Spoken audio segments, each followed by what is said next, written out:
how's it going? It's Halloween drawings, and I hope you're enjoying your Halloween season. It hasn't started yet, but it's getting close. So we're gonna go over how to draw angry eyes. This is gonna be the easiest tutorial maybe on this whole website. I want you to grab your marker, any marker will do, and we're gonna go over how to draw angry eyes, okay? And you can put them on whatever you want. So let's, before I do though, if you're not already following me on Instagram, follow me on Instagram and you can see all kinds of personal artwork I have. I have a lot of monsters and cool things like that on there. So go follow me on sketch_monster number 1, and that you will, you can talk to me too. All right, let's get started. We're gonna throw, kind of think of it like an arrow pointing downward, both eyes. We're essentially starting with that kind of shape, but they're not connecting.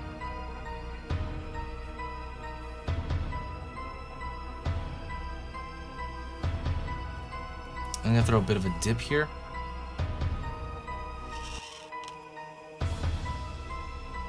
You can make them slit pupils, or you can make them regular pupils. It's really up to you. I am gonna make them just normal pupils. And I'm gonna cover up part of it here with a marker, just to make them look angry, extra angry. And then I'm gonna add a kind of large eyebrow shape. And that is really, just think of it as a large triangle arrow pointing down as well. It's gonna curl up. And then there's a muscle right here, so we're gonna throw a little dot, because it furrows up when you get angry like that.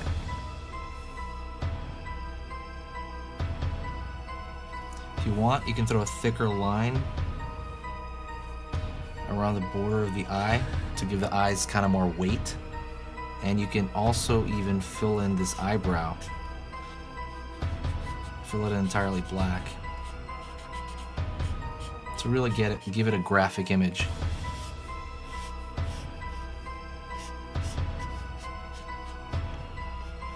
And that's pretty much it. That's extremely simple. If you want, you can throw a small line coming out for kind of the bag of the eye. And if you also want, you can throw maybe some more kind of bag around the eye if you want. It's up to you. You can throw a bunch of it, you can throw a little bit of it. I just threw 2 lines there. And that's pretty much it. Thank you so much. If you enjoyed the tutorial, press that thumbs up and share the video somewhere and tell a friend. Thank you so much, guys. Follow me on Patreon. I'm going to be posting tons and tons of stuff on my Patreon. I will put the link in the description, and I will talk to you guys really soon.